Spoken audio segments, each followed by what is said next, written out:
ahora. 13 horas en punto, bienvenidos a la revisión de noticias en 24 tarde. Comenzamos con la imagen en vivo del centro de Santiago, Alameda. A esta hora estudiantes secundarios marchan en dirección al Ministerio de Educación. Todos los detalles a esta hora junto al periodista Guillermo Toro. Guillermo, buenas tardes. Buenas tardes, claro, tránsito parcialmente interrumpido aquí frente al Palacio de la Moneda, una manifestación que tiene su origen a las 12 del día en el sector de Plaza Baquedano. Desde ahí llegaron diferentes alumnas de establecimientos, el Colegio Las Tarrias, también el Liceo 1, para movilizarse desde ese sector hacia el Ministerio de Educación, con la intención de entregar un petitorio al Ministerio por los últimos casos que se han conocido de acoso sexual y también de bullying en diferentes establecimientos de la región metropolitana. Cerca de 700 alumnas marcharon de manera pacífica con diferentes pancartas, con diferentes elementos para exigir justicia y también para que sean claras todas las investigaciones que se están desarrollando en manera simultánea en diferentes establecimientos. Hasta acá las dirigentes de cada uno de los colegios llegaron hasta el Ministerio de Educación y hasta hace breves instantes estaban intentando de entregar y también poder conversar con autoridades para este petitorio que, según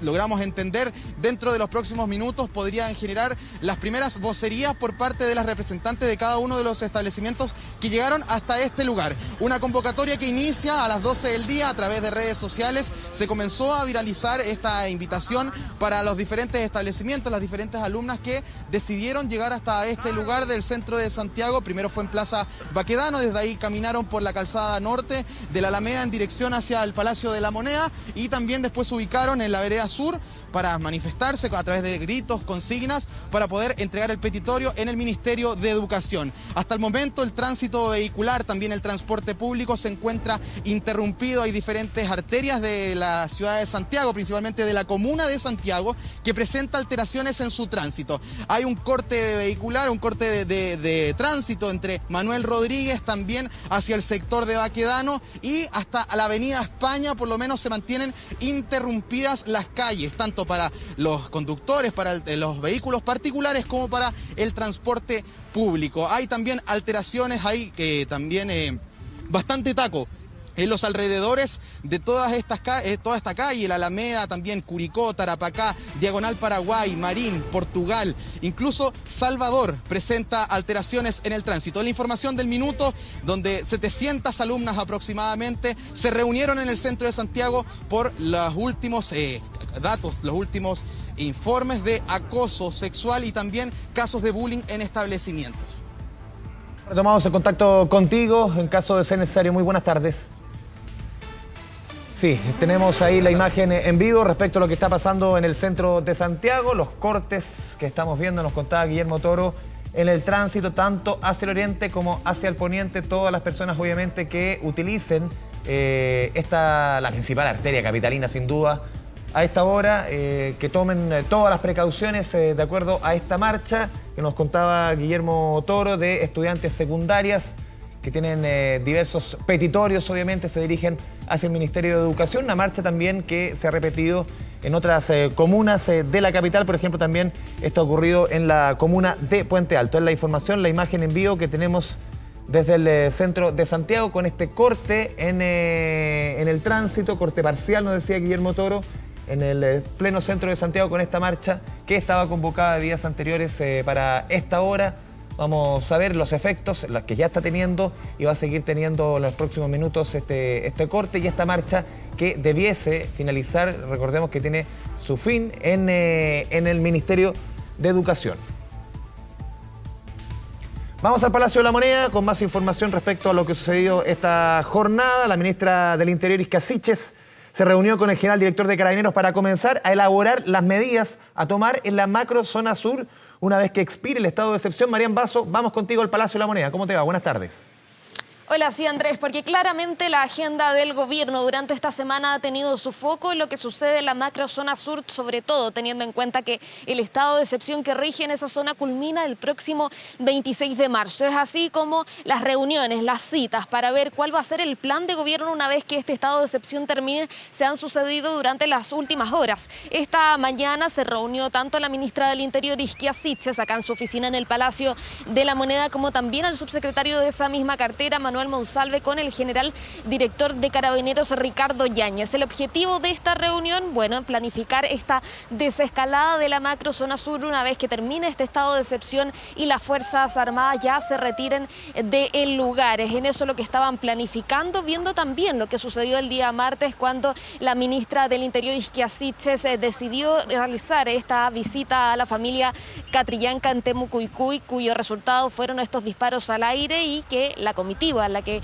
iba la ministra retrocediera hasta un lugar seguro a resguardo, impidiendo, ¿no es cierto?, que se concretara esta reunión. Al respecto habló el general director de Carabineros sobre los protocolos, la planificación de esta visita. Eso porque a muchos señalaron que fue una visita improvisada en su momento. Sin embargo, tanto la ministra del Interior como el subsecretario de la cartera, también ahora como el general director de Carabineros Ricardo Yáñez, han señalado en reiteradas ocasiones que esta visita y cada una de las actividades del itinerario de la ministra fueron planificadas, fueron consensuadas. Señaló el general director de Carabineros que acá nada se improvisa, que todo se coordina y planifica. También se le consultó respecto a lo que va a pasar de acá al 26 de febrero y posteriormente cuando el estado de excepción culmine, ¿no es cierto? Él señaló que están coordinando todo con las Fuerzas Armadas para el retiro de los militares de esa zona sin que ello signifique una merma en la seguridad de todos los habitantes de ahí. Se preguntó también si es que se va a reforzar, por ejemplo,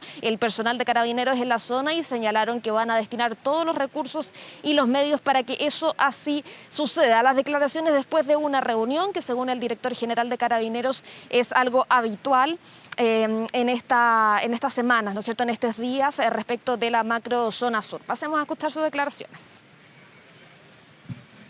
Nada se improvisa, nada. Todo se planifica, todo se coordina previamente. Obviamente ustedes tienen que entender que siempre hay riesgo asociado a cualquier tarea, incluso ustedes. Pueden tener un accidente, se pueden caer, se pueden golpear con una cámara y hay que tomar medidas, ¿cierto?, preventivas. Las medidas fueron tomadas, se planificó conforme a los riesgos que podían estar asociados y obviamente eso se hizo coordinadamente y planificadamente.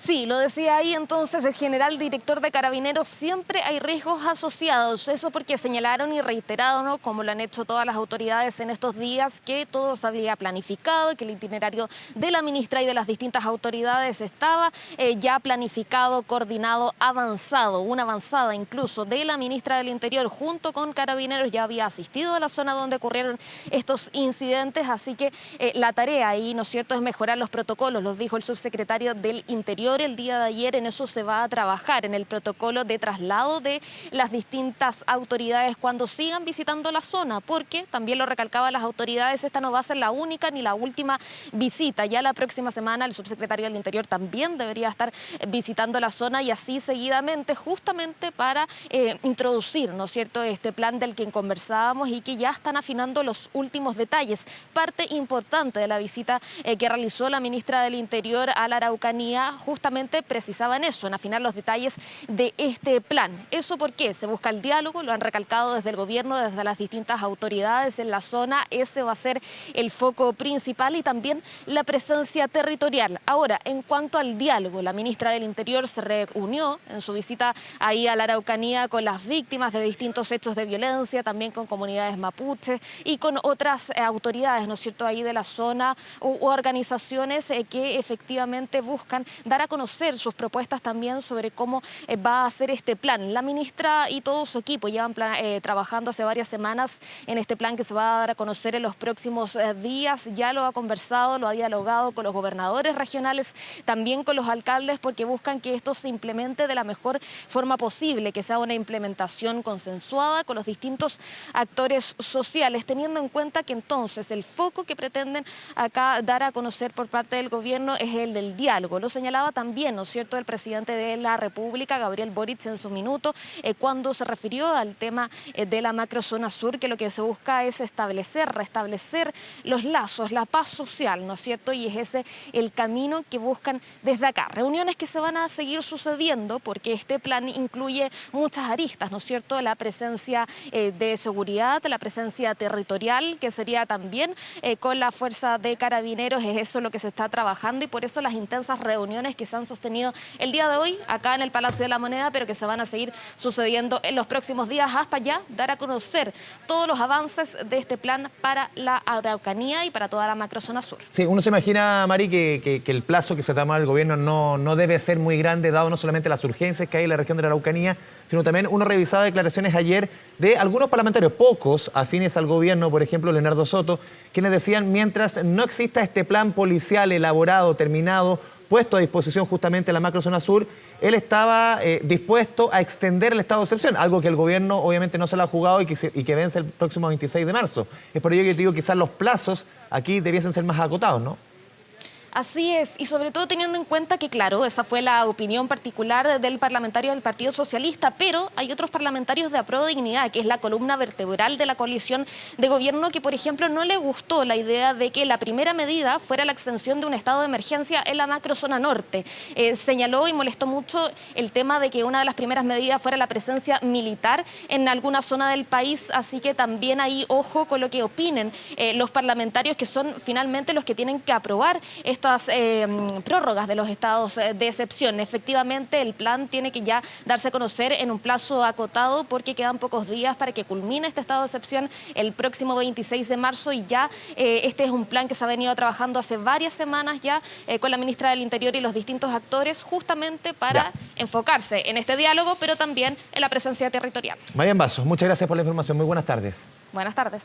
Y en el mismo tema, el fiscal de la Araucanía negó que existan imputaciones de carácter político en la región. Esto a raíz de la controversia que existe en torno al concepto, incluso en el propio gobierno, tras recientes declaraciones tanto de la ministra del Interior como del subsecretario de la cartera, Manuel Monsalve, y el ministro de las Express, Giorgio Jackson. César Campos nos cuenta todos los detalles desde la Araucanía. César, buenas tardes. Sí, ¿cómo estás, Andrés? Muy buenas tardes. Claro, porque esto de los presos políticos en mapuche viene de años aquí en la región de la Araucanía y en la macrozona sur, pero fue la propia ministra del Interior, Isquia Siches, luego de este grave incidente, ¿no es cierto?, cuando iba a la comunidad de Temo Cuycuy a reunirse con la familia Catrillanca, ¿no es cierto?, luego hace una conferencia de prensa precisamente en la delegación presidencial donde habla de alguna manera de que con la violencia, ¿cierto?, y la presión de los denominados presos políticos mapuche, no se juega con el gobierno respecto de estos dos puntos. Es la primera de ellas que de alguna manera nombra a los presos políticos mapuche. Bueno, el secretario general de la presidencia, Giorgio Jackson, esta mañana también se le preguntó por este mismo tema y él deja claro de alguna manera de que sí existen y han existido por parte del Estado, ¿cierto?, estos presos políticos mapuche. De hecho, pone un ejemplo que es muy claro precisamente en la zona sur, habla de la machi Francisca Linconao, recordemos, ella estuvo casi 2 años en prisión preventiva por el caso Lutzinger Macay. Él deja claro de alguna manera entonces que hay una presión política del Estado, de los tribunales con respecto de aquello. Pero casi a la misma hora, ¿no es cierto?, se le pregunta al subsecretario del Interior respecto de los presos políticos mapuche y él de alguna manera deja claro y confirma que estas personas están condenadas por tribunales y por delitos, ¿no es cierto?, del Código Penal. Vamos a escuchar precisamente esas dos declaraciones. Ha sucedido muchas veces y se ha terminado por demostrar, ¿no?, cuando terminan saliendo en libertad sin que exista ninguna prueba, que ha existido persecución y muchas veces prisión política por algunos que han sido ya derechamente confirmados como montajes ya en el pasado. Las personas que hoy día están en la cárcel en Chile están por delitos que están tipificados en el Código Penal y han sido procesados por un sistema autónomo en el sistema judicial chileno. Han sido juzgados y han sido condenados, por lo tanto no son presos políticos. Claro, situación polémica y contradictoria no menor, porque durante esta mañana la comunidad autónoma de Temo Cuycuy ha sacado un comunicado con varios puntos. Entre ellos, los más importantes, dice, respecto incluso del incidente ocurrido el día martes en la comuna de Ercilla, que hubo improvisación de alguna manera y también arrogancia respecto de no saber los protocolos de la etnia mapuche para entrar precisamente a sus territorios territorios y a sus comunidades. Pero también habla de que, algo muy importante, hay apertura al diálogo por parte de las comunidades y también del gobierno. Ojo, siempre y cuando se hable de la autonomía del territorio, ¿no es cierto? Se hable del agua libre para todos, y el tercer punto muy importante, precisamente, de los presos políticos mapuches. Es un comunicado que se dio a conocer precisamente esta mañana de la comunidad autónoma de Tembucuicui, donde dice que si hay diálogo, evidentemente se tiene que conversar el tema de los presos políticos mapuche. Y respecto de este tema, esta mañana también el fiscal regional de la Araucanía, Roberto Garrido, tuvo una reunión protocolar con Raúl Alar, quien es el nuevo delegado presidencial de la Araucanía. Se le preguntó precisamente si es que hay en la región de la Araucanía presos políticos mapuche. Él dijo, y fue bien claro en negarlo, solamente hay condenados por tribunales y también por delitos muy violentos, tanto incendios como también homicidios y otros incluso más violentos. Vamos a escuchar palabras del fiscal regional de la Araucanía, Roberto Garrido. Los delitos que están asociados a estas personas y que los mantienen privados de libertad, algunos en calidad de condenados y otros de imputados en prisión preventiva, son de variada naturaleza, pero son bastante graves, desde el homicidio de otros comuneros mapuches, incendios con resultado de muerte o con serio peligro para las personas que se encontraban en el interior del recinto incendiado, robos con intimidación de vehículos motorizados, tráfico de drogas, tráfico de armas.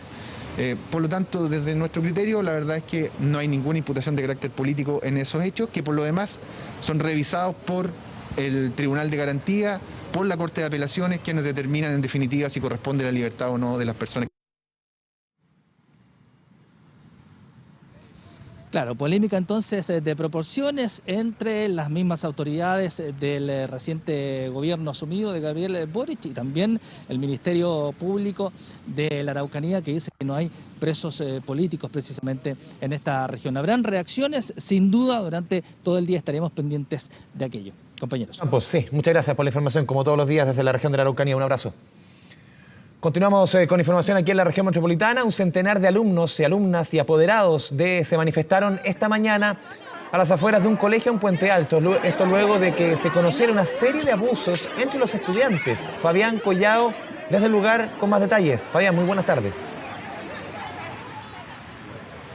Muy buenas tardes, Andrés. Diversas protestas que se generaron en el exterior del Colegio Izaguirre, que está ubicado en la calle del mismo nombre, con San Guillermo, liceo de enseñanza básica y enseñanza media, que es particular subvencionado, y ellos iniciaron las clases el pasado 4 de marzo. Desde ahí, según las denuncias que se han ido sumando, han habido muchos casos de bullying, incluso en algunas de las oportunidades, según los apoderados que estuvieron acompañando a sus hijos en las protestas en el exterior de este recinto educacional, han tenido que retirar a los menores para que no sigan sufriendo mayores consecuencias. Pero ¿cuál fue la gota que rebalsó el vaso? Fue una denuncia por parte de una apoderada de cuarto básico, la cual en un primer minuto argumentó que su hija había sido abusada sexualmente, que había sido obligada a ir hasta el baño bajo tirones, le habían tirado el pelo, además la habrían golpeado y al interior del baño habrían abusado de ella de manera sexual otros compañeros de la misma edad.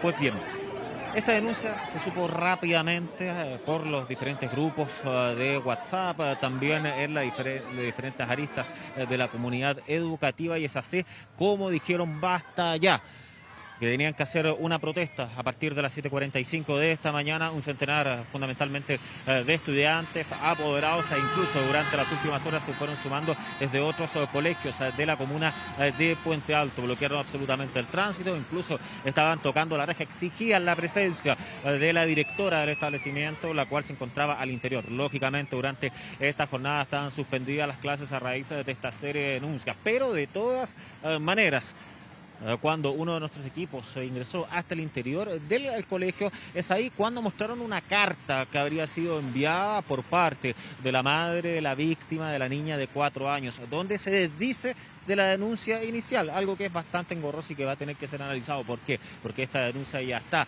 en manos de Carabineros, entonces se van a establecer todos los protocolos de rigor, que significa informar al Ministerio Público, en este caso la Fiscalía Metropolitana Sur, para poder ver los pasos a seguir. De todas maneras, denuncias también de bullying que existen en el recinto, que vamos a escuchar las palabras por parte de quienes estuvieron protestando durante horas de esta mañana ahí en la comuna de Puente Alto. Hay peleas todos los días, el colegio no da solución, la directora no salió a dar soluciones, el inspector general minimiza todo lo que está pasando. Siempre hay golpes, los niños, uno viene y el inspector nunca da solución, siempre minimiza. Lo que queremos es que haya una solución para los niños porque no hay seguridad en el colegio para nuestros pequeños. Y que el colegio lo normalice y no nos dé una solución, y solamente diciendo que van a suspender a los niños para que después vuelvan y ocurra lo mismo, no nos da tranquilidad a nosotros como apoderados para traer a nuestros niños. ¿Qué confianza a mí me va a dar mandar a mi hijo al colegio? Si están vulnerando todos los derechos de ellos, me da miedo porque yo tenía una confianza en este colegio. Es algo inédito que haya abusos, el colegio los tapa. ¿Qué es lo que hacen? Es que lo expulsan por 3 días y eso no nos sirve porque el abuso va a seguir. Encontremos y tenemos que manifestarnos para que nos escuchen, porque si vamos por nuestra parte, ellos no nos escuchan.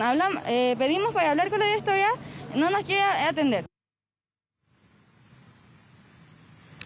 Por parte de la dirección del colegio no omitieron mayores antecedentes, no dijeron mayores declaraciones en torno a este caso. Eso sí, ante Carabineros, ¿qué es lo que argumentaron? Que la denuncia existiría, que está esta carta, como les decíamos, que se desdice esta apoderada de que su hija había sufrido abuso sexual al interior del colegio, pero que de todas maneras van a trabajar ¿en qué sentido? De tener mayor inspección, tanto en los recreos como al interior de los baños, para que no se replique la situación que ha ocurrido en otros liceos de la región metropolitana, sobre todo los casos que se han ido descubriendo, por ejemplo, en colegios de la comuna de Providencia. Por lo mismo, Carabineros ha estado en el exterior, de todas maneras, con estas clases que están suspendidas y con los alumnos que han estado en el exterior protestando, manifestándose, pero que de todas maneras no han tenido acceso a la dirección del colegio. Estamos hablando del Liceo Eizaguirre, colegio particular subvencionado que no depende directamente de la municipalidad. Por lo mismo que lo que han hecho en Puente Alto, van a asesorar a todas las personas que denuncien de manera formal.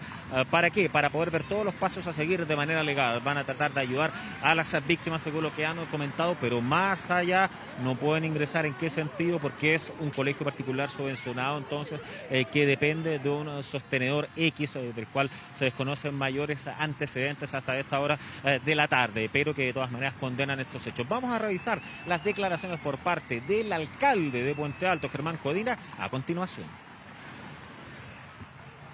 Condenamos enérgicamente lo sucedido en el Liceo Particular Eizaguirre y también le pedimos a las nuevas autoridades que adopten todas las medidas que tienen a su alcance para perseguir a los responsables y sancionarlos, y también para ponerle un freno definitivo a las situaciones de abuso que afectan a tantas mujeres.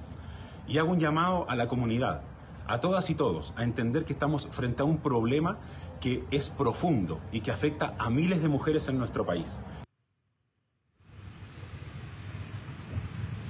Además, Germán Codina se compromete a analizar caso a caso todas las denuncias que hay al interior del colegio Eizaguirre para poder ver específicamente los pasos a seguir, cuál es la competencia que ellos puedan tener con el fin de poder ayudar a esta comunidad educativa. ¿Qué es lo que viene en adelante entonces? Que todos estos hechos registrados que estén formalmente escritos por parte de las madres y padres de las niñas y niños del colegio Eizaguirre se sumen a Carabineros para que ellos envíen los antecedentes ante la Fiscalía Metropolitana Sur y poder ver qué va a continuar este proceso investigativo. Mientras tanto, las clases están suspendidas mediante estas manifestaciones que están ocurriendo en el exterior del colegio, que está ubicado en Eizaguirre con San Guillermo, en la comuna de Puente Alto. Andrés. Collado, muchas gracias por la información desde la comuna de Puente Alto. Un abrazo.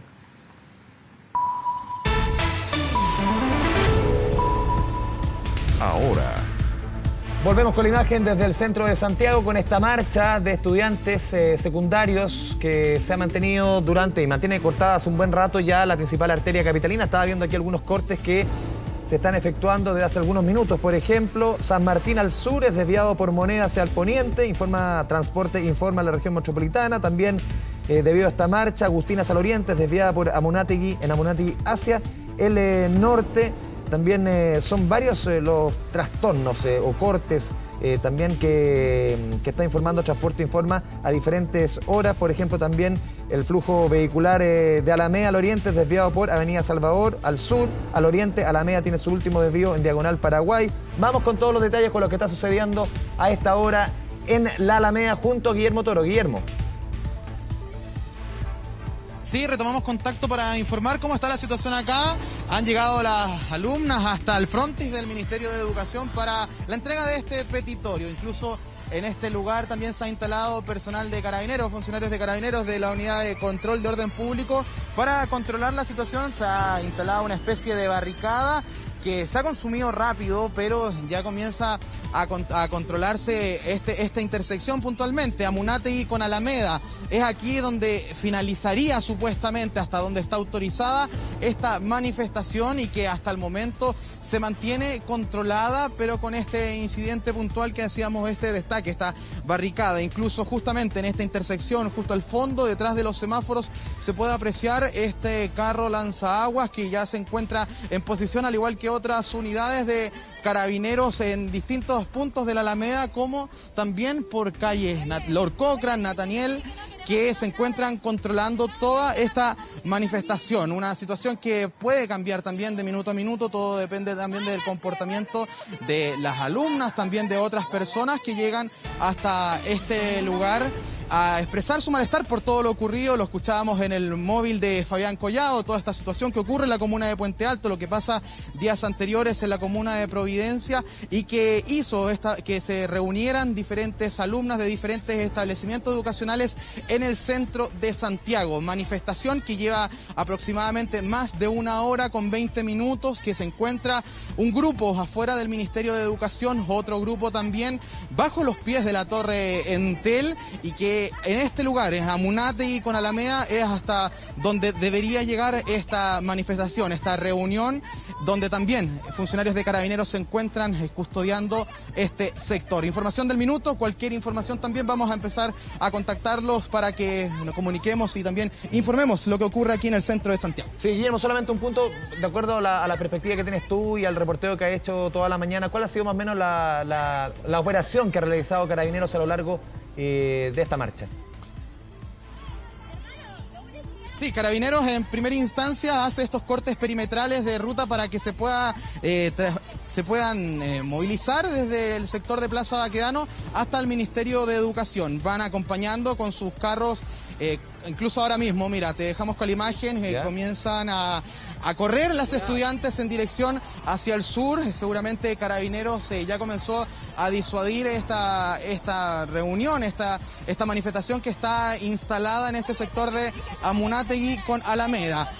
Carabineros comienza a movilizarse hacia el sur, pero como te decía, en primera instancia, funcionarios de Carabineros primero custodia esta movilización con sus equipos motorizados por la Alameda, por la calzada norte. Van acompañando tanto por la parte delantera como por los costados y la parte trasera de este grupo de alumnas. Después, cuando llegan hacia el frontis del Palacio de la Moneda, traspasan este grupo, estas cerca de 700 personas, hacia la calzada sur para evitar cualquier tipo de incidentes. Cuando ya se encuentran en el sector sur, se detienen las estudiantes, hacen una especie de reunión y luego se movilizan directamente hacia el Ministerio de Educación para hacer entrega de este petitorio. Todos estos puntos en donde las estudiantes se detuvieron a conversar entre ellas y también a entregar este petitorio fueron custodiados por Carabineros. Incluso en calle Amunátegui es en donde se concentran las unidades de control de orden público de Carabineros para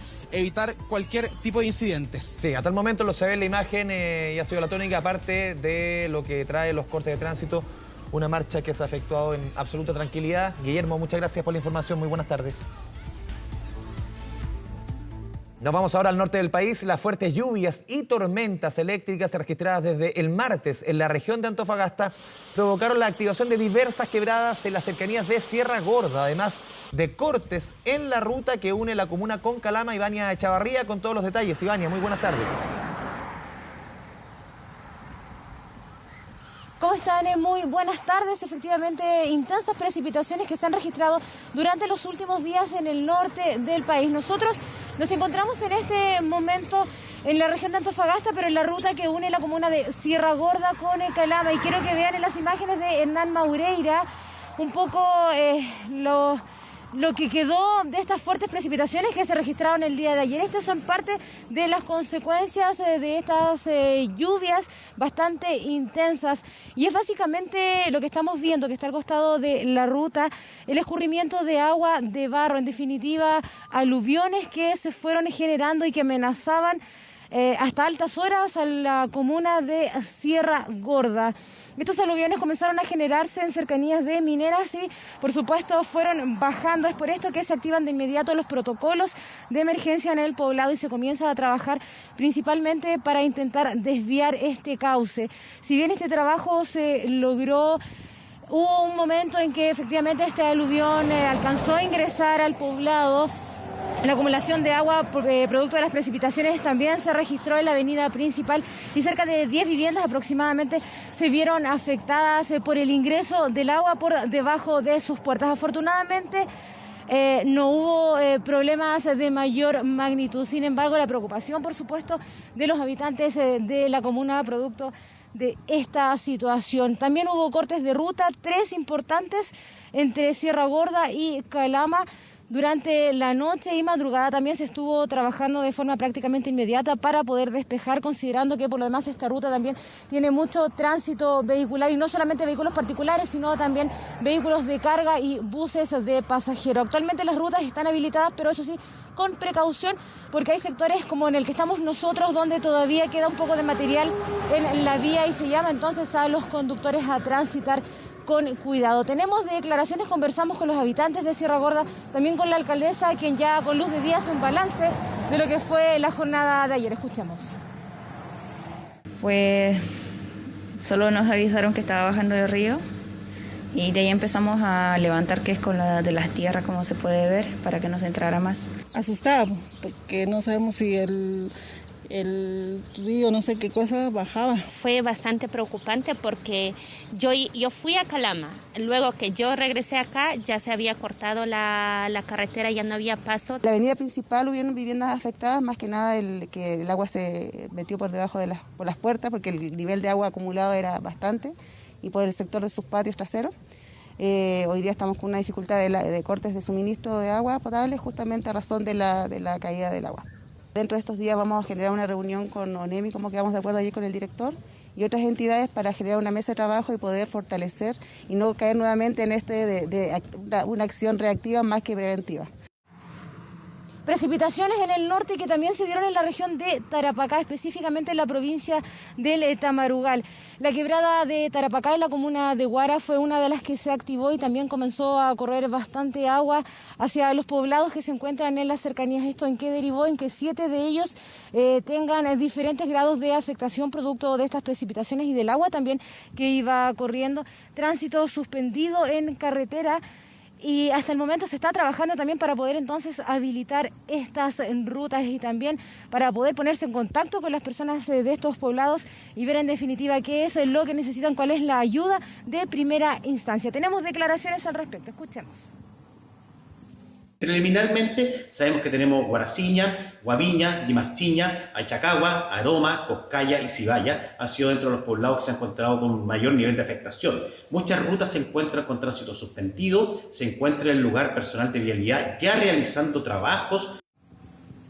Precipitaciones en el norte del país, principalmente en la región de Antofagasta y el norte de la región de Tarapacá, y que se deberían básicamente a un núcleo frío en altura. La característica de este es que es bastante inestable, que presenta muchas veces precipitaciones intensas, también tormentas eléctricas, y que es bastante volátil en términos de trayectoria. Según antecedentes, ya hoy día debería ser el último día de este frente y ya se espera que por lo menos durante la jornada de mañana no ocurran nuevamente precipitaciones. Sin embargo, se está monitoreando lo que pueda ocurrir, por ejemplo, el día domingo o lunes. Por último, Antofagasta continúa con alerta amarilla hasta este momento y los sitios turísticos más importantes de la localidad de San Pedro permanecen cerrados de forma preventiva. Gracias por la información desde la región de Antofagasta. Ahora viajamos hasta la región metropolitana, la zona central. Autoridades de gobierno participaron en la fiscalización preventiva del transporte escolar, instancia en la cual estuvo presente el ministro de Transporte, Juan Carlos Muñoz. Pamela Araya nos cuenta todos los detalles. Pame, muy buenas tardes. Hola, sí, ¿qué tal? Estamos en el frontis del Estadio Nacional, donde acá se hizo una especie de fiscalización simbólica de varios furgones escolares, porque la idea acá era mostrar todo el trabajo que está haciendo el Ministerio de Transportes para poder ver que los automóviles estén en buenas condiciones y también recordar que los padres o los tutores tienen que siempre revisar en el sistema el nombre de la persona que está a cargo de conducir este vehículo, porque tiene que saber si es que tiene alguna prohibición de trabajar con menores de edad. Dicho eso, hay algunas novedades respecto de lo que se ha hecho. Por ejemplo, Carabineros de ahora en adelante va a implementar un código QR para que los papás tengan la información ahí a la mano. Pegado ahí en el parabrisas, entonces usted escanea este código y aparece toda la información necesaria, porque es importante saber además si el vehículo está en buenas condiciones. De hecho, en el Ministerio han hecho ya el programa de fiscalización 2.500 y se han cursado más de 180 multas en lo que recién va del año, porque los chicos entraron hace muy poquito a clases. Lamentable es que algunas de esas multas son precisamente por las malas condiciones del vehículo. Vamos a escuchar lo que dijeron las autoridades. Se va a fiscalizar temas normativos, temas que entrega la ley de tránsito, y se les va a entregar un logo con un código QR que cualquier persona, cualquier papá puede escanearlo y obtener la información de quién transporta a nuestra hija o hijo.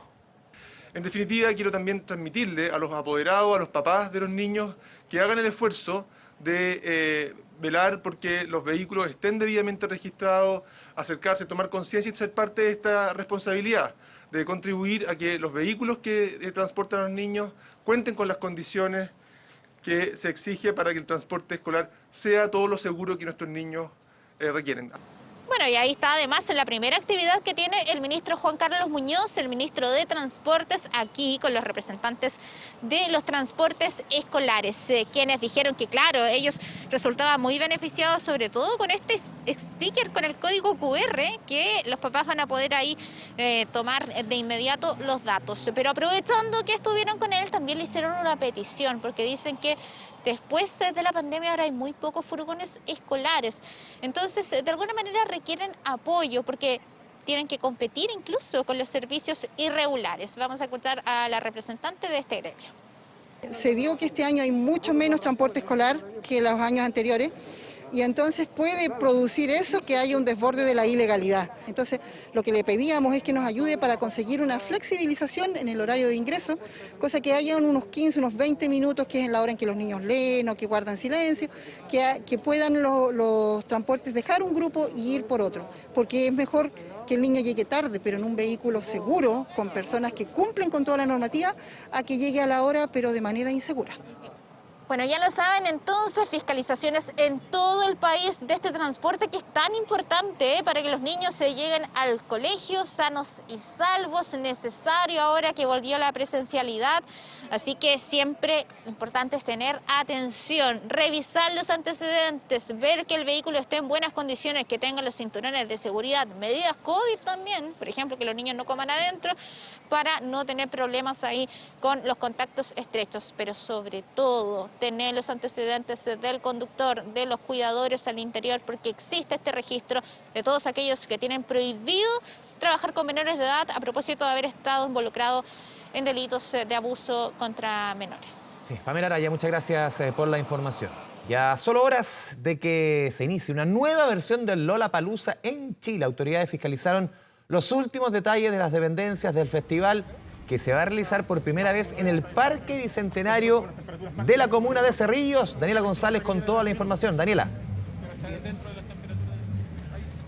¿Cómo están? Muy buenas tardes. Claro, son 8 escenarios que ya están revisados y fiscalizados, preparados para recibir a miles de personas que llegarán hasta el Parque Bicentenario de la comuna de Cerrillos para vivir el Festival Lollapalooza 2022. Se espera que 75.000 personas asistan a este festival por día, por lo que va a haber mucho movimiento de gente, y para eso mismo es que se han estado realizando las fiscalizaciones eléctricas, principalmente de los escenarios, para evitar algún tipo de accidente. Esta es la última gran fiscalización que fue liderada por hartas autoridades que estuvieron presentes en esta revisión para que todo salga de forma perfecta. En este festival, jornada que comienza de hecho el día de mañana, viernes 18 de marzo se comienza a vivir este festival. Revisemos inmediatamente parte de las declaraciones respecto a la revisión de las estructuras eléctricas. Ahí conversamos con la SEC y también con la delegación presidencial. Hemos visto que las instalaciones tienen un alto estándar, tanto las de electricidad como las de gas y combustible, y esperamos también que el festival se desarrolle, ¿cierto?, de la mejor manera, tanto para las personas, para los trabajadores y trabajadoras, ¿cierto?, también para los artistas. Este evento cuenta con un sistema de generación que es propio, por lo tanto no afecta a la red eléctrica del sector ni de los vecinos. Hay prácticamente casi 10 megawatts disponibles para los 8 escenarios en total que tiene este evento. Bueno, y claro que hay muchas dudas respecto a los protocolos. Las personas tenían como plazo máximo para subir su pase de movilidad la jornada del día de ayer. Sin embargo, cuando ingresen al parque, también se les solicitará este pase de movilidad para ver que en definitiva no esté inhabilitado. Va a haber personal del Ministerio de Salud, toma de temperatura, distancia social dentro del parque que se va a estar fiscalizando también. La utilización de la mascarilla también va a ser solicitada por las personas que están en el parque trabajando y viendo precisamente que todo salga bien. Conversamos con el realizador o la empresa realizadora, Lotus. Uno de sus representantes nos contó más detalles de cómo se está haciendo la operación para que todo resulte de forma óptima y correcta respecto a los protocolos sanitarios, pero también a varios otros detalles que tienen que saber las personas que asisten a este festival. Revisemos esas declaraciones. Efectivamente se exigió o se exige que las personas precarguen su pase de movilidad para hacer más expedito el acceso durante los 3 días del festival. El pase de movilidad es una exigencia para poder ingresar este año a Lollapalooza, así que todos tienen que contar con su pase de movilidad.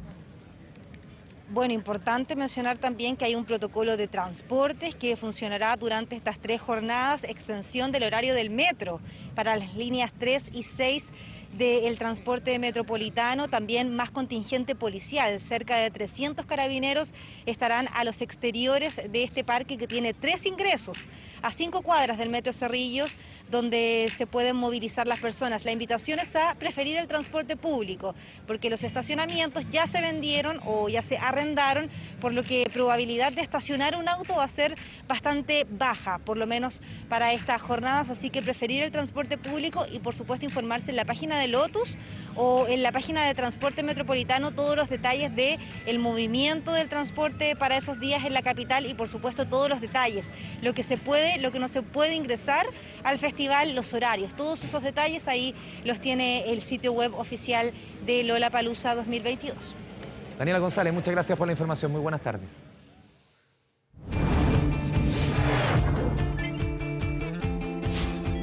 Internacional. Vamos con la información del mundo. Comenzamos desde el Perú, donde la figura de Alberto Fujimori vuelve a figurar, valga la redundancia. Sofía Norman, ¿cómo le va? Hola Andrés, muy buenas tardes. Claro, vamos a comenzar en nuestra región, específicamente en Perú, porque según están informando los medios peruanos, este jueves el Tribunal Constitucional va a analizar aplicar este indulto al encarcelado expresidente Alberto Fujimori, que lo estamos viendo en las imágenes. La máxima corte va a revisar un recurso de amparo presentado en favor del exmandatario, quien cumple, recordemos, una condena de 25 años por violaciones a los derechos humanos. El objetivo del recurso es restituir el indulto humanitario otorgado en el año 2017 por el entonces presidente Pedro Pablo Kuczynski. En ese minuto, perdón, Sofi, Kuczynski era un salvataje político, Kuczynski para salvar su gobierno, al final terminó cayendo igual. Exactamente eso. Después de un año esto fue revocado por el Poder Judicial porque no encontró que cumplía con las exigencias legales. Los medios locales postulan que será una decisión compleja de todas maneras porque la sala va a estar dividida entre los integrantes del Tribunal Constitucional, así que estaremos también con los ojos puestos durante esta tarde allá en Perú y cómo se va a estar analizando este indulto a quien vemos en las imágenes, Alberto Fujimori, pero todavía no nos vamos a ir de Perú porque llevamos desde el día martes revisando las siguientes imágenes, la tragedia que ocurrió allí, estamos viendo en pantalla en Perú con este deslizamiento de tierra, este aluvión, ya son 3 los fallecidos. Esta imagen es impactante. Es impactante, una imagen, exactamente, todos los deslizamientos de tierra, los aluviones siempre son imágenes que dan la vuelta al mundo por lo impactante que es. Ahí también algunos de los residentes comentaban que es en cuestión de segundos, se escucha el sonido de la tierra cayendo y tienen que huir inmediatamente. La última cifra que entregaron las autoridades hablan de al menos 3 personas fallecidas después de este deslizamiento de tierra que, como les comentaba, ocurrió el día martes en la provincia de Patás. Dejó también a decenas de casas bajo la tierra. Los desaparecidos todavía no hay una cifra oficial confirmada. Se hablaba de al menos 15 personas, por lo que todavía hay gente debajo de los escombros que no ha logrado ser encontrada. Se intensifican las labores de búsqueda, como vemos ahí, Andrés, en las imágenes. El mismo presidente Pedro Castillo, en medio también de la crisis política que está viviendo, visitó la zona para conversar con también los afectados, los damnificados. Le pidieron al mandatario más recursos de salud, de educación también, mayor acceso al agua potable en este lugar. Él respondió que van a estar trabajando junto con el gobierno regional para mejorar las condiciones de un área que ya había sido catalogada anteriormente como de alto riesgo para habitar. Había riesgo de estos deslizamientos, este aluvión que estamos viendo en las imágenes que hasta el momento deja 3 personas fallecidas.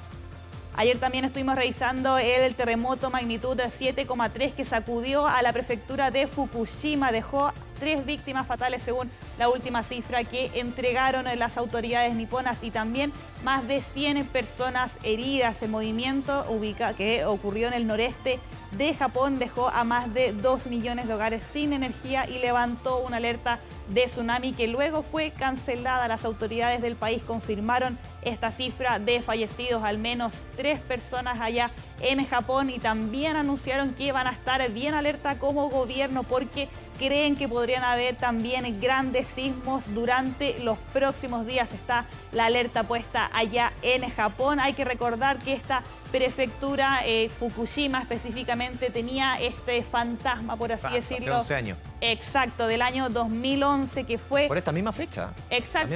En unos días, de hecho, se iban a estar cumpliendo este aniversario. Durante la semana se habían realizado algunas actividades conmemorando a las víctimas fatales de este terremoto magnitud nuevo, también este tsunami que ocurre después del terremoto y también el desastre nuclear. Sí, hay información respecto a afectación en la planta de Fukushima, porque ayer por lo menos yo la información que había leído hasta más o menos esta hora es que estaban evaluándose que había alguna afectación en la planta. Exactamente, inmediatamente ocurre este terremoto y la preocupación internacional, incluso no solamente en Japón, es la planta nuclear de Fukushima, que ocurre este desastre en el año 2011. Hace 24 horas, de hecho, estábamos hablando que habían alertas de incendio en algunos de los reactores, pero ya baja esta alerta. Principalmente son estas, lamentablemente, además, 3 personas fallecidas.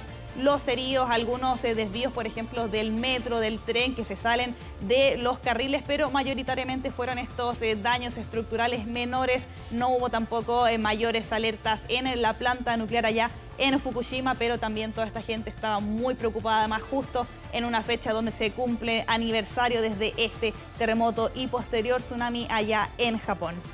Vamos a quedarnos en Asia, pero vamos a cambiar de tema. Vamos a hablar de la pandemia, específicamente del gigante asiático de China, donde comienza además la pandemia de coronavirus, que nuevamente está sufriendo este rebrote de COVID-19. Vemos en las imágenes específicamente a los residentes de Shanghái que están abasteciéndose en comestibles, en productos básicos. Todo esto en medio de preocupaciones de un posible cierre por este aumento que están viviendo allá. El gobierno de la ciudad, por ejemplo, designó áreas donde va a fortalecer aún más el control. Hay residentes en complejos residenciales que están en cuarentena, están recibiendo dosis, pruebas de coronavirus para este testeo preventivo. Van a tener que permanecer además en cuarentena al menos 48 horas. Todo esto mientras a nivel nacional se están sumando hospitales temporales que están construyendo allá en China como parte de los esfuerzos para combatir el actual rebrote. Para poner un ejemplo, en Changchun, una ciudad bien afectada por este rebrote, solamente 5 días tardaron en construir un hospital temporal para hacer frente también a este aumento de los casos. Muchos de esos hospitales temporales parecen hospitales definitivos. Exactamente, no son estas Claro, no son carpas como se ven acá Exacto. normalmente a un costado de los hospitales que vimos durante la pandemia y otras contingencias. Aquí son verdaderas hospitales modulares de un nivel impresionante. Exacto, pueden albergar algunos hasta 7.000 camas, todo esto frente al rebrote que están viviendo allá en 7.000 China. camas. Imagínate que aquí en el peor momento llegamos a tener 4.500 camas UCI en todo el país.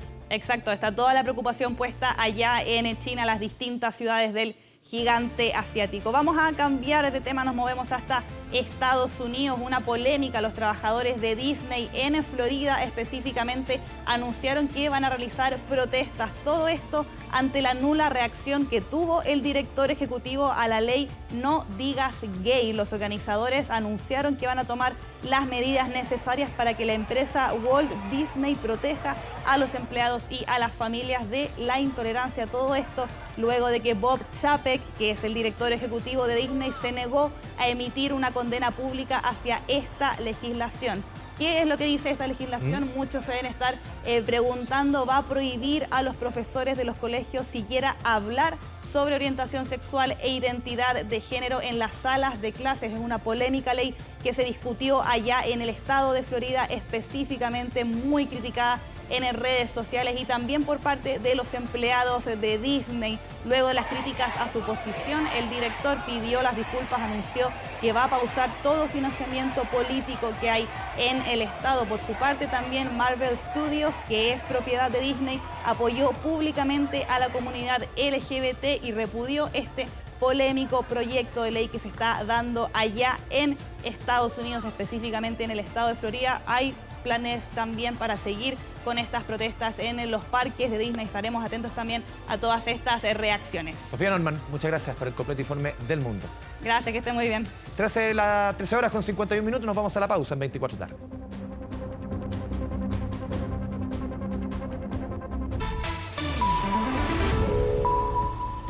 Ahora. Regresamos con información policial. Un hombre sufrió el robo de 1 millón de pesos en efectivo luego de que fuera asaltado por delincuentes a la salida de un banco. Fabián Collado desde el lugar con todos los detalles. Fabián. Exactamente, Andrés, comuna de La Florida, es en este lugar donde se llevó a cabo una salida de banco. Es el reconocido delito cuando víctimas van a girar dinero a las sucursales bancarias y posteriormente delincuentes los siguen hasta el domicilio. Aquello ocurrió hace pocos instantes acá en calle Quilapán, donde estos delincuentes estaban siguiendo al afectado de 60 años, quien al descender de su vehículo, inmediatamente en escena aparecen al menos 3 delincuentes, los cuales lo abordan, lo intimidan con armas de fuego y es ahí cuando se genera un forcejeo. De hecho, estos delincuentes terminan percutando al menos 2 disparos en contra de la víctima, le quitan 1 millón de pesos y posteriormente se dan a la fuga. Inmediatamente, Seguridad Ciudadana de la comuna de La Florida es quien hizo arribo hasta este lugar para poder prestar los primeros auxilios y lo trasladaron hasta un recinto asistencial donde estaría fuera de riesgo vital. Presten mucha atención a las imágenes de cámaras de seguridad porque ahí se puede observar el forcejeo de la víctima con los delincuentes previo a que le percutaran estos disparos. A ver, hay vecinos que han estado impactados a raíz de esta situación. Escuchemos justamente a esta persona que vive al frente. Sienten el ruido y salen de la casa. Sí, claro, pues sentí ruido y salí a ver qué pasaba. Y ahí supe que habían asaltado al vecino. ¿Escuchó disparos? No, disparos no escuché. Así que... ¿Y el vecino estaba tendido ahí? No, estaba tendido ahí en el pasto. Ya. Ahí lo tenían. ¿Y ustedes, los mismos vecinos, tratando de Sí, auxiliarlo? claro. Lo mismo estábamos tratando de auxiliar. Bueno, muchísimas gracias, claro. Entonces, el vecino que nos comentaba que estaban tratando de prestar los primeros auxilios. Señora, ¿qué tal? ¿Cómo está? Muy buenas tardes. Oiga, usted también escuchó esta situación, si nos pudiera contar si habría escuchado algún tipo de disparo primero o cómo se enteró de aquello. No, yo escuché un grito, no sé si el caballero llamó a alguien, y de ahí sentí un forcejeo y salí a la puerta acá adentro y resulta que sentí 4 balazos, los conté yo. 4 disparos. Y una señora al frente de ella creo que porque gritó, le tiraron un balazo. Eso nomás. ¿Usted salió o se quedó en su domicilio, me imagino, por el temor? Adentro, mi hija, la llamé a mi hija y me dijo no. Y incluso mi hija sintió porque yo puse el celular. Eso. ¿Después ayuda al vecino? No, yo no, fueron los otros vecinos. Perfecto, bueno, muy amable, muchísimas gracias. Claro, son los vecinos que se unieron y posteriormente Seguridad Ciudadana de la Comuna de La Florida quien prestó los primeros auxilios para trasladar a esta persona, la cual en un primer minuto se había establecido que tenía un disparo en sus piernas. Ya son 2 los impactos que habría recibido, según la información directamente desde el recinto asistencial. Lo habrían seguido desde un Banco de Chile de la Comuna de La Florida hasta arribar hasta este lugar para poder cometer el asalto que ustedes estaban viendo las imágenes de las cámaras de seguridad, y luego los delincuentes se dieron a la fuga. En estos minutos, Carabineros tiene cercada esta área absolutamente residencial en esta comuna del sector suroriente de la capital para poder realizar todos los peritajes de rigor. Afortunadamente la víctima se encuentra fuera de riesgo vital, que es lo más importante. Está siendo auxiliada por los diferentes especialistas médicos, también por los inspectores municipales de esta comuna, para poder ver el paso a paso de todo lo que ha ocurrido en esta escena que ustedes están viendo y que es clave. Por lo mismo, la Fiscalía Metropolitana Oriente está evaluando los pasos a seguir en medio de esta salida de banco, que es un delito lamentablemente muy común, donde siguen a las víctimas luego de girar dinero en las sucursales bancarias hasta un destino X, o en este caso hasta el domicilio, donde le quitaron al menos $1 millón, que esa es la información preliminar en este sector de la región metropolitana. Mientras tanto, vamos a revisar otra información que ha ocurrido durante las últimas horas y nos trasladamos a la comuna de Las Condes. Es en ese lugar donde el comandante en jefe de la Fuerza Aérea en retiro fue víctima de un asalto, más bien su esposa de 62 años y también su yerno. ¿De quién estamos hablando? De Jorge Rojas Ávila. Él tuvo el periodo liderando la Fuerza Aérea entre el 2010 y el 2014, pero durante las últimas horas 3 delincuentes habrían saltado el muro perimetral ahí en este edificio ubicado en la avenida Presidente Kennedy para poder acceder mediante escalamiento. O sea, habrían saltado hasta el segundo nivel, y es así como por las ventanas accedieron e intimidaron a las 2 víctimas, a su mujer y también a su yerno, y además se encontraban los hijos de este último de 9 meses y un menor de 3 años. A los adultos los amarraron en uno de los pasillos de pies y manos para posteriormente robar más de 50 millones de pesos en diferentes especies. Revisemos declaraciones. Mientras las víctimas se encontraban en su domicilio, fueron abordados por 3 sujetos que ingresaron mediante el escalamiento. En el interior intimidaron a las víctimas con elementos contundentes para posteriormente amarrarlas de pie y mano, sustrayendo diversas especies. Interior, al momento del delito, habían 3 adultos y 2 menores de edad que se encuentran sin lesiones y no fueron intimidados por estos sujetos. La Brigada de Robos Oriente es quien está realizando todos los peritajes de rigor por parte de la Policía de Investigaciones con el fin de poder encontrar a los responsables. Se encuentran prófugos, pero toda una investigación que está en pleno desarrollo en el sector oriente de la capital. Nos trasladamos a Pudahuel. Antes de la medianoche, una mujer de 27 años fue atropellada y además no le prestaron los primeros auxilios.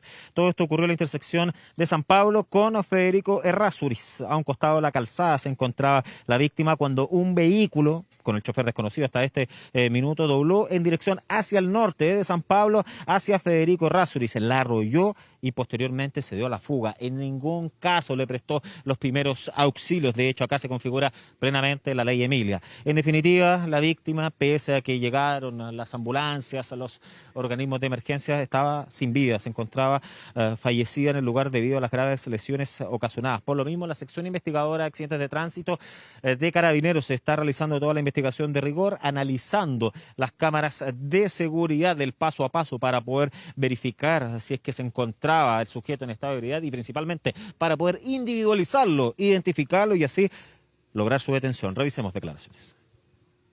Un vehículo que al momento no tenemos claridad de qué se trataría,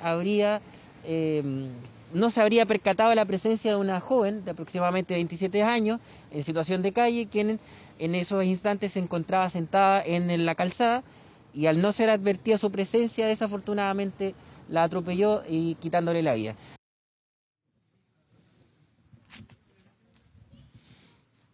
Situación triste, compleja, es una persona en situación de calle, la cual fue atropellada, fue dejada en el lugar sin ninguna compasión, porque estamos hablando de alguien que no le prestó en ningún minuto auxilio, solamente la dejaron morir en el lugar y por lo mismo se está buscando exhaustivamente al sujeto que provocó este accidente y que posiblemente haya estado en estado de ebriedad, valga la redundancia. Cerramos nuestro despacho desde acá, desde la comuna de La Florida, con la investigación que está en desarrollo, con el fin de poder encontrar a los responsables de haber baleado a una persona de 60 años, la cual había regresado desde una sucursal bancaria, habría forcejeado con estos delincuentes que aparecieron, son 3 los antisociales sospechosos que estaban movilizados en un automóvil y lo balearon en al menos 2 ocasiones. La víctima fue atendida por los vecinos, posteriormente Seguridad Ciudadana, y fue trasladado hasta un recinto asistencial donde afortunadamente se encuentra fuera de riesgo vital en medio de los conocidos delitos, lamentablemente, como salidas de banco acá en la comuna de La Florida, Andrés. Sí, Fabián Collado, muchas gracias. Muy buenas tardes. Vamos a cambiar completamente de tema. La ministra de Salud, María Begoña Yarza,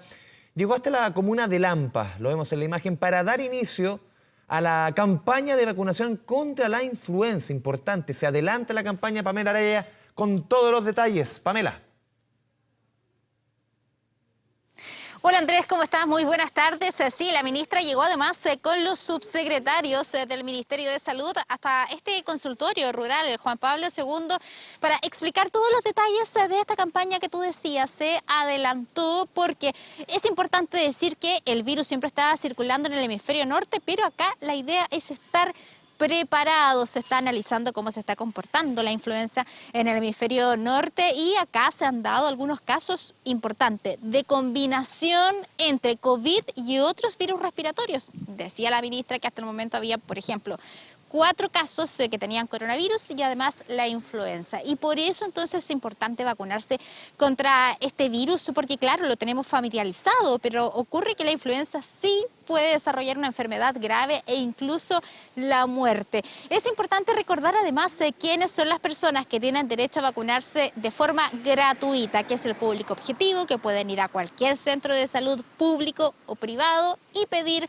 que los vacunen. Son los funcionarios de la salud que ya comenzaron, los mayores de 65 años, también los niños que están entre los 6 meses y el 5º básico de curso, porque se dice 11 años, pero la verdad es que se considera el curso porque van a vacunarlos a los colegios. Las personas con enfermedades crónicas entre los 11 años y los 64 años, pero además están los funcionarios de la educación, aquellos que trabajan con los masticos, con las guaguas, con el preescolar, también hasta 5º básico, y los trabajadores avícolas y en criaderos de cerdos. Todos ellos tienen que ir a los centros públicos o privados, exigir su vacuna porque no le tienen que cobrar absolutamente nada. Todo el resto que no cumpla con estas condiciones, claro que se puede vacunar, pero también hay un pago hacia ellos. La gran duda era si uno se puede vacunar contra la influenza y además contra el coronavirus, porque el año pasado recordemos que a todos se nos decía que había que esperar un poco, ojalá 1 semana, 2 semanas, no estaba muy claro. Bueno, ¿qué va a ocurrir este año? Lo explicó claramente la ministra María Begoña Yarza. No hay ninguna contraindicación para que las vacunas puedan ser puestas el mismo día a la misma persona. La única recomendación que lo hagamos en distintos brazos, ¿no? Pareciera eso de sentido común, pero no hay ninguna contraindicación. Al contrario, nosotros creemos que eso es bien favorable en la medida que usamos, ¿cierto?, el traslado, vamos a un centro de salud y tenemos las 2 vacunas puestas. Aprovechar entonces, en vez de hacer 2 viajes, hacer uno y pedir la otra vacuna, porque la idea es que puedan inocularse un poco más de 7 millones de personas, que es este número objetivo que estábamos hablando, que es lo que le preocupa mucho al Ministerio de Salud, además que el calendario por el coronavirus no se modifica, así que tal cual. Más sobre esta campaña de vacunación habló el subsecretario de Salud, Cristóbal Cuadrado. El plan de vacunación contra SARS-CoV-2 para protegernos de la enfermedad COVID-19 continúa. Sabemos que durante esta semana las personas que recibieron su última dosis hasta el 19 de septiembre están llamadas a recibir su 4ª dosis. Esperamos, como ha sido la experiencia durante el año pasado, de que de manera muy exitosa la población pueda acceder al plan de vacunación tanto de influenza como de SARS-CoV-2. Bueno, hasta ayer nada más había un poco más de 250.000 personas vacunadas en nuestro país, y aquí en Lampa obviamente que no es la excepción, también muchas personas han inoculado contra la influenza. Conversamos con algunos de ellos sobre cómo se sienten básicamente al tener ya las 2 dosis, una contra el coronavirus y la otra contra la influenza. ¿Cómo se siente usted al tener ahora ya la vacuna de la influenza? Segura, segura sí, de todas maneras, porque eso es una seguridad para mí. Además yo vivo sola, entonces cualquier cosa que me va a atender, entonces tengo que prevenir todo esto. ¿Está protegida doble ahora? Sí, además estoy con la 4ª y todo. Me alivia, que quiero salir, viajar y ya estoy cómodo, ya no tengo problemas, ya eso es lo que te quiero decir. Que yo también tenía la duda de que si me podía vacunar contra el COVID, como me vacuné ayer, contra la influenza hoy día. Y claro, sí se podía vacunar porque no tenía ni un... Si no me sentía yo mal, sí, igual me podía vacunar contra la influenza al mismo tiempo. Pero nada, me sentí bien. Bueno, porque además ella está embarazada, es un ejemplo de las inquietudes que tienen muchas mujeres que están esperando a sus guaguas. Recordar entonces que ya comenzó la campaña contra la influenza, que va a durar hasta el 16 de mayo. La idea es vacunar a cerca de 7 millones de personas, ojalá más personas, y que puede hacerlo doble, pero lo decía la ministra, que es una recomendación que puede ser de perogrullo, pero que no se vacune en el mismo brazo, sino que haga en un lado y en el otro. Pues la idea es tener la seguridad ahí contra las 2 enfermedades, sobre todo considerando los casos que se han dado de coronavirus, y porque hay mucho ya que el efecto 3ª dosis se la está pasando, es por eso que el calendario está vigente. Sí. Pamela Araya, muchas gracias por la información. Muy buenas tardes. Seguimos con una información parecida respecto al balance de esta jornada del COVID. El Ministerio de Salud reportó 184 muertos por esta enfermedad, 15.735 contagios. En las últimas 24 horas, más de 3.260 casos menos. Eso sí, que hace una semana se informó de 108.919 exámenes PCR, y la positividad a nivel nacional 14,05% y a nivel de la región metropolitana 11,28%. Los casos activos 58.494 en el país. En cuanto a los decesos, se lo informábamos, 184 víctimas fatales en las últimas 24 horas, por lo que las muertes totales desde el inicio de la pandemia con PCR positivo confirmado, 44.246. Las personas hospitalizadas en unidades de cuidados intensivos llegaron a 875, de las cuales 703 se encuentran con ventilación mecánica.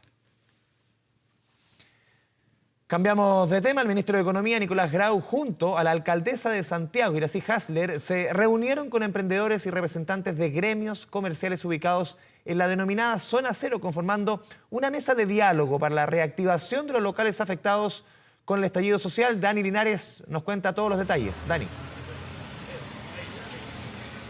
Primer acercamiento de la autoridad de Economía con este barrio gastronómico del centro de Santiago, el barrio Las Tarrias, que ha sido afectado sin duda por el estallido social y además por la pandemia.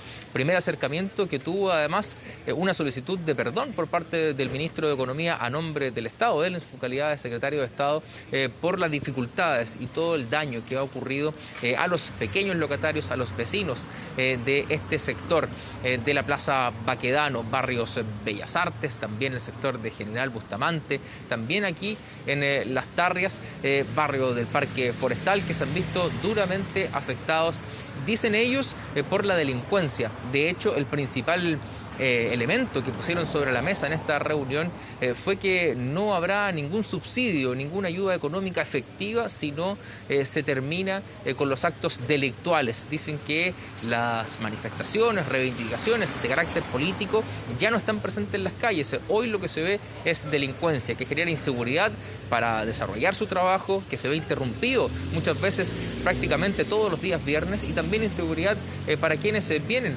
a este sector, que no se acercan a los locales, no se acercan a los barrios precisamente por el temor que le genera la delincuencia. Vamos a revisar declaraciones en primera instancia de los locatarios, también representantes de los barrios que participaron de esta reunión con el Ministerio de Economía, con el ministro, la secretaria de Turismo, también la alcaldesa de la comuna, Iracy Hasler, representantes del gobierno regional, de la Secretaría de Prevención del Delito, en busca de buscar una mirada integral. Decía y reconocía también el ministro Grau que esto excede a la facultad del Ministerio de Economía, pero hay que articular de alguna manera un trabajo que dé solución a todos los que han sido afectados por estos procesos. Vamos a revisar algunos testimonios.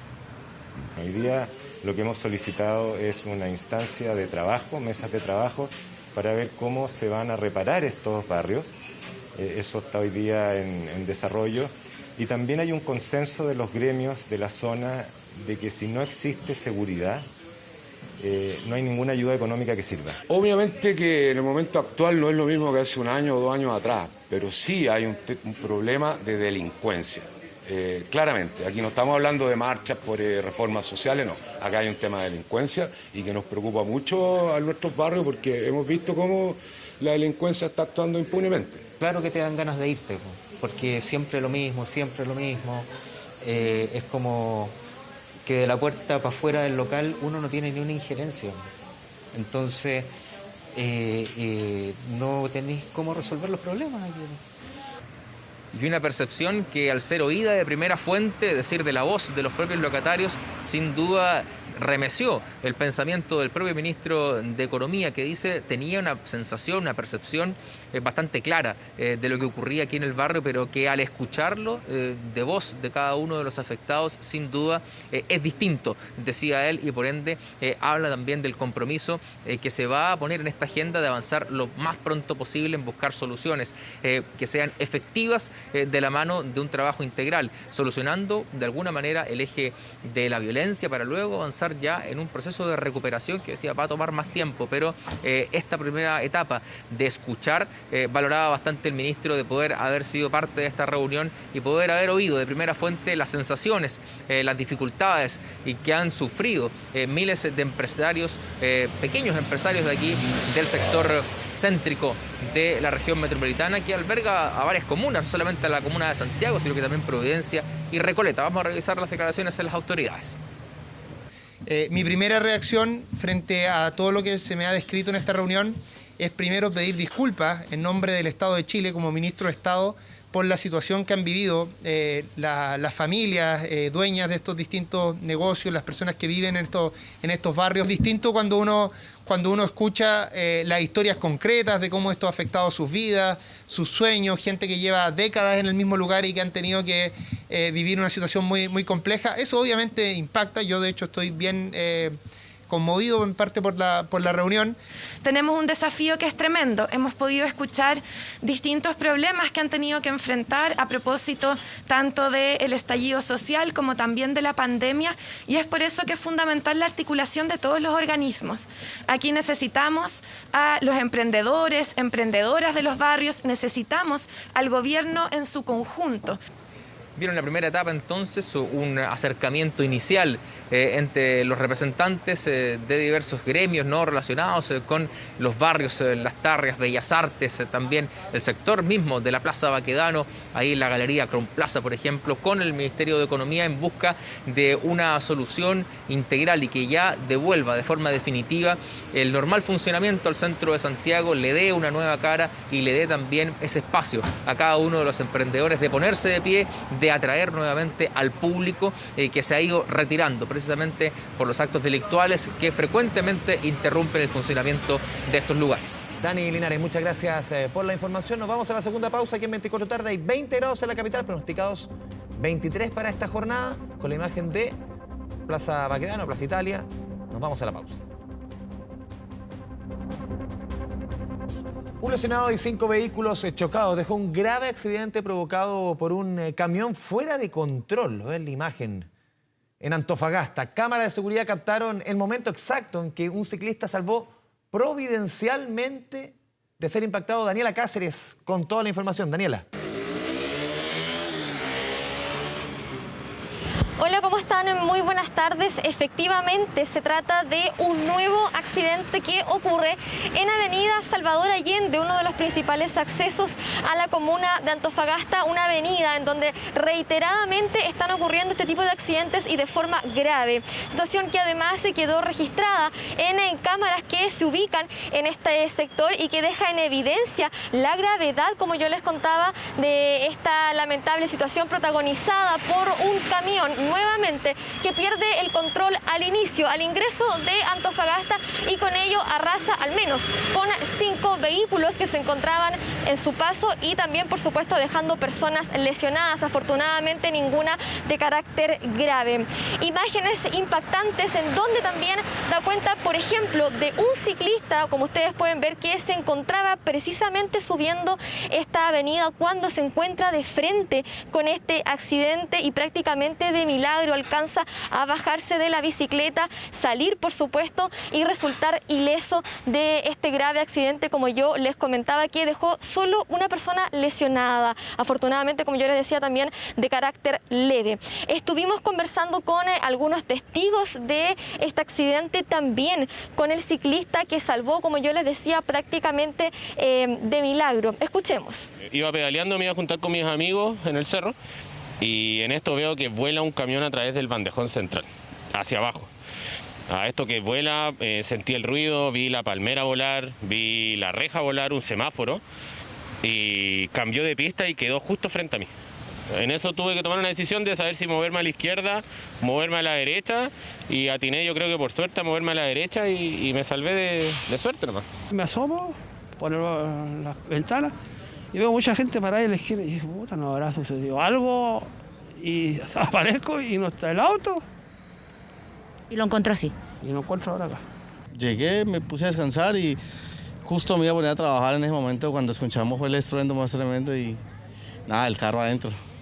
Bueno, como yo les contaba también al principio, esta es una situación que se repite, lamentablemente continúan ocurriendo accidentes en este punto, un lugar en donde, por ejemplo, está prohibido que bajen en camiones de cierto tipo de tonelaje. Había también una garita de control, habían unas cámaras también de vigilancia. Lamentablemente eso no está operativo y los vecinos, también los conductores, denuncian que continúan bajando camiones de alto tonelaje por este sector, perdiendo el control y provocando accidentes. En este caso, además, el conductor que provocó este accidente se dio a la fuga y todavía, por supuesto, la policía no da con su paradero. Respecto a esto también tenemos declaraciones. Escuchemos.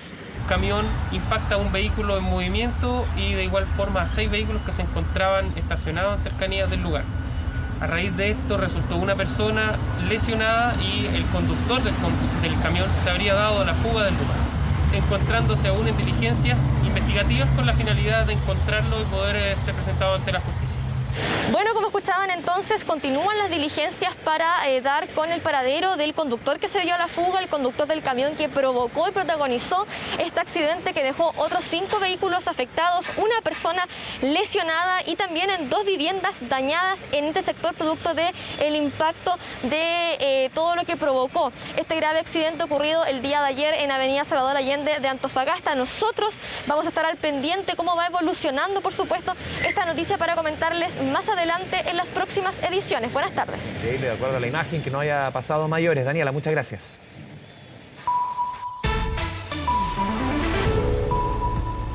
Ahora retomamos la información desde el centro de Santiago. De acuerdo a la cuenta de Transporte Informa, se habilitó nuevamente el tránsito en la Alameda hacia el oriente, a la altura de Manuel Rodríguez, solamente para vehículos particulares, y hacia el poniente se mantienen desvíos en Providencia por presencia de manifestantes en la calzada norte de la Alameda. Toda la información de este minuto desde el centro de Santiago junto a Dani Linares. Dani, muy buenas tardes.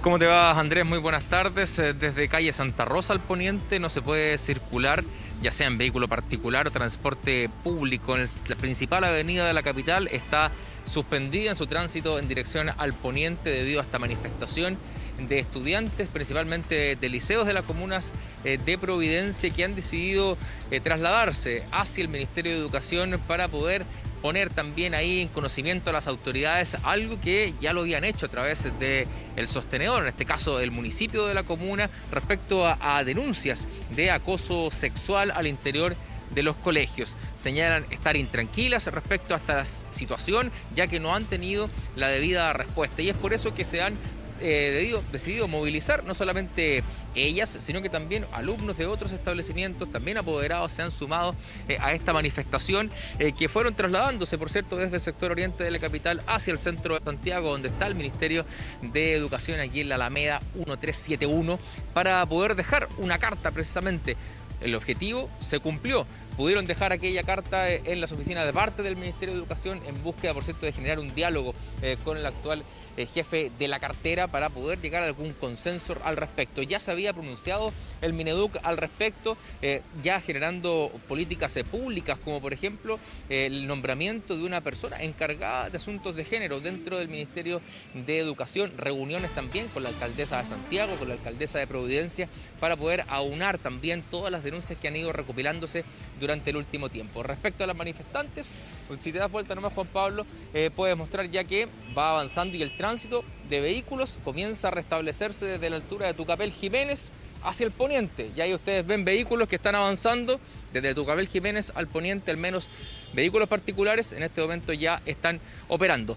Este sector al menos todavía no se restablece por parte de Carabineros, así que estaremos ahí pendientes. También calles céntricas que están también interrumpidas en el tránsito que cruzan la Alameda a esta hora de la tarde, Andrés.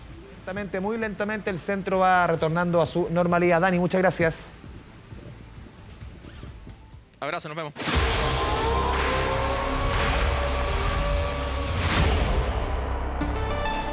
Retomamos la información del mundo con el foco puesto en Europa del Este. Sofía Norman, buenas tardes nuevamente. Buenas tardes de nuevo, claro, vamos a estar actualizando toda la información, todo lo que ha ocurrido en Ucrania en este día número 22 ya desde que Rusia invade el territorio ucraniano. Estamos viendo en las imágenes este bombardeo que se realizó en un teatro en Mariupol, esta ciudad ubicada al sur del país, fuertemente asediada en estas 3 semanas ya de conflicto en Ucrania. La duda, la preocupación internacional, Andrés, estaba en qué pasa con las personas que estaban ocupando esta infraestructura para resguardarse de los ataques aéreos que estaban realizando las tropas rusas ya durante esta mañana, durante esta jornada. Las autoridades locales de Mariupol confirman que sobreviven a este ataque, que el edificio resistió donde estaban resguardándose estas personas allá en Mariupol. Se calcula que son entre 1.000 y 1.200 las personas que estaban en este teatro en específico. También hay imágenes satelitales que muestran que habían escrito niños en las calles cercanas al teatro para dar cuenta que había menores de edad dentro de este teatro que estaban utilizando los civiles para refugiarse. Estamos viendo ahí imágenes que han sido compartidas a través de redes sociales también confirmadas, que muestran un poco cómo estaba la gente dentro de este teatro previo, claro, al ataque que se dio durante la jornada de ayer en la tarde-noche, que ahora tenemos la confirmación que hay sobrevivientes, que hasta el momento no se está hablando de víctimas fatales. Una noticia igual positiva dentro de toda la preocupación internacional que hubo respecto a este bombardeo en el teatro de Mariupol. El mismo presidente Zelensky condenó el ataque que se da por parte de las tropas rusas. El Kremlin niega que hayan atacado el teatro allá en esta ciudad portuaria ubicada en el sur de Ucrania. También la Comisión Europea se refiere a esta situación. Escuchemos parte de las declaraciones. Inhumano y el bombardeo continúa en la ciudad de Mariupol. Esto es reprochable. Constituye una grave violación del derecho internacional humanitario. Se deben cesar los bombardeos y los ataques contra la población civil en Mariupol. Y lo mismo ocurre con todas las agresiones por las fuerzas rusas en el territorio ucraniano. Ahí escuchamos al portavoz de la Comisión Europea condenar este ataque que se da en la ciudad de Mariupol, pero también se refiere a las otras ciudades porque no solamente se están concentrando los bombardeos en esta ciudad, también ahí estamos revisando en las imágenes la capital fuertemente asediada, también los ataques aéreos no se han detenido, sobre todo esta semana hemos revisado imágenes bien parecidas, Andrés, estos ataques que se dan en edificios residenciales donde había gente al momento de ser atacados por las tropas rusas, por los bombardeos aéreos. Esta jornada también alcanzan restos de un proyectil que fue interceptado este edificio ahí en la capital, en Kiev. Al menos una persona resultó muerta, varios heridos también, porque ahí estamos viendo en las imágenes cómo queda. Las imágenes hablan por sí solas, podríamos decir, cómo queda este edificio allá en la capital ucraniana, que ha vivido días bien complicados durante esta semana, y también estas imágenes que comparten los equipos de emergencia, los también rescatistas que llegan hasta estos hechos para ver también las situaciones respecto a los civiles que hay todavía en la capital que no han podido evacuar. Sabemos también que acaban de salir de un toque de queda de 35 horas para evitar también que la gente estuviera por las calles y que los alcanzaran estos ataques aéreos. Y vemos también las evacuaciones que se realizan. Otra de las ciudades que también ha sido fuertemente atacada por parte de las tropas rusas es Chernigov, en el norte también de Ucrania. Durante esta jornada una familia de 5 personas murió en esta ciudad, en lo que las autoridades ucranianas dicen que fue un ataque ruso. Estamos viendo las imágenes que compartió el Servicio Estatal de Emergencia. Muestra a los rescatistas recuperando los cuerpos de 3 niños y sus padres. Las autoridades dijeron que los cuerpos pertenecían a 2 adultos, a los padres de esta familia, una niña de tan solo 12 años y también unos gemelos de 3 años. Esta situación que se dio en Chernigov, el gobernador de la ciudad norteña comentó que han experimentado pérdidas y destrucción colosales, según sus palabras, en medio de estos fuertes bombardeos. Estamos revisando también las imágenes de este ataque que se da contra unas personas que estaban en esta ciudad también en Chernigov esperando comprar el pan. Las tropas rusas abren fuego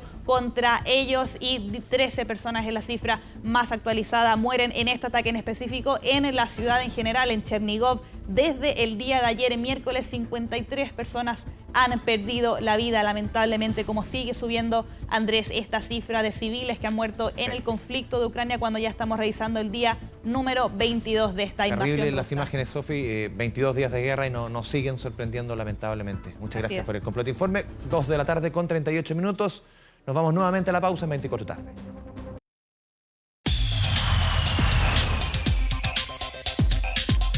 Vamos a hablar de economía, vamos a hablar de un producto sí que es sensible, sobre todo en estos días que comienza a amanecer el otoño. Don Jaime Quesada, ¿cómo le va? Empiezan a caer las temperaturas acá en la zona central de nuestro país y por supuesto los ojos inmediatamente se van a la parafina, uno de los combustibles que utilizan las familias mayoritariamente para calefaccionarse en nuestro país. Y vamos a revisar qué ha ocurrido con el precio, con el valor de este combustible. Vamos a ver primero en porcentajes. ¿Qué dice el INE? Durante febrero, de verano, solo durante febrero, la parafina subió un 6,6%. ¿Qué ha ocurrido en un periodo un poco más extenso?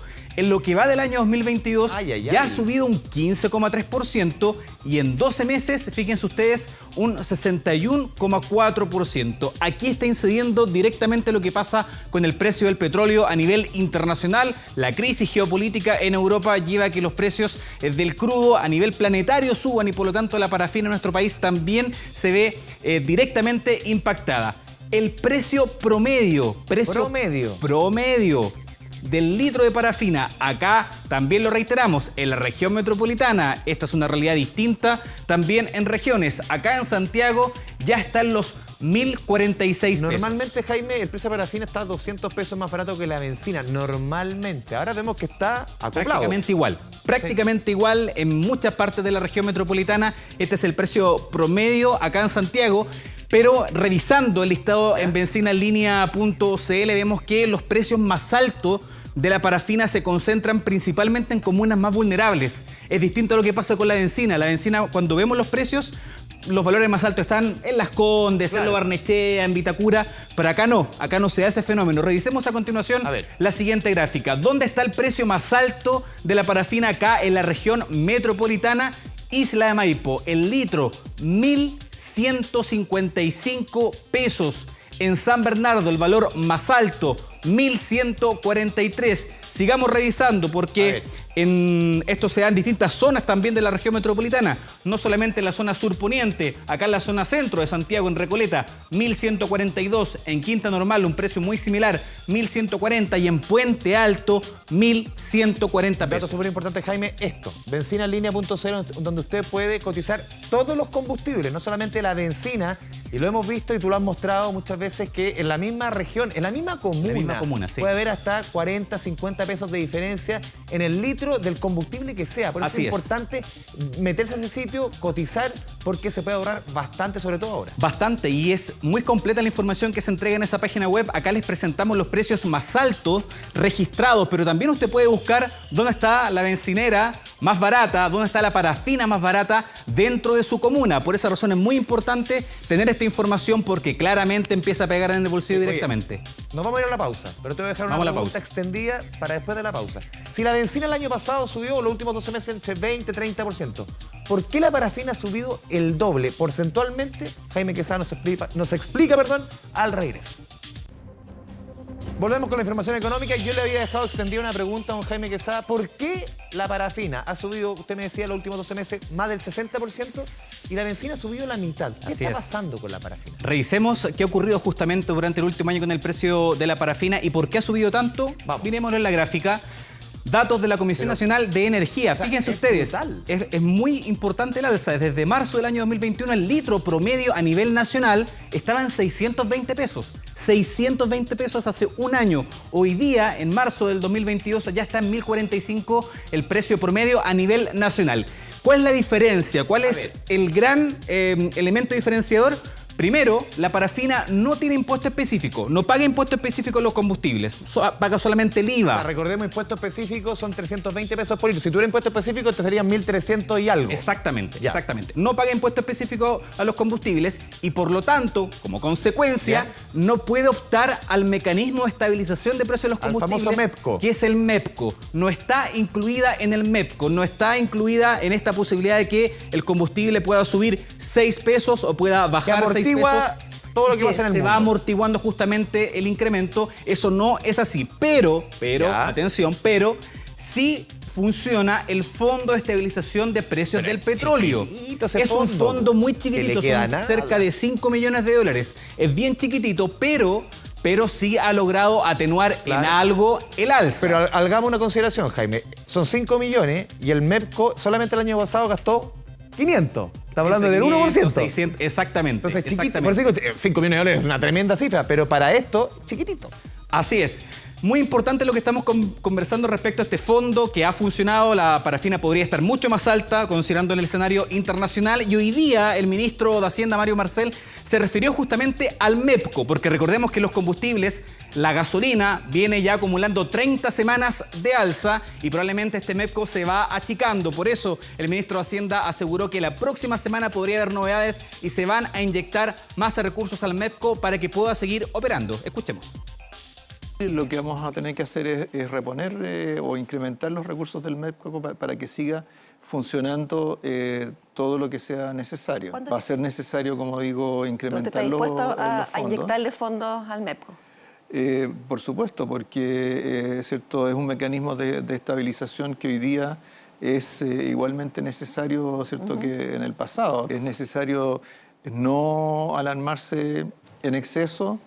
Vamos a tener funcionando los mecanismos de amortiguación de estos shocks, tanto sobre el precio directo de los combustibles como sobre los costos de transporte colectivo. Así que, digamos, es un tema del cual estamos preocupados y vamos a tener pronto, los próximos días, ya propuestas concretas al respecto. Ahí está entonces la definición. Mario Marcel dice se van a inyectar más recursos para que el MEPCO pueda seguir operando. Eso para las bencinas. Para las bencinas. Vamos a ver si efectivamente hay novedades o no para el Fondo de Estabilización de Precios del Petróleo, para la parafina. ¿Y el gas licuado?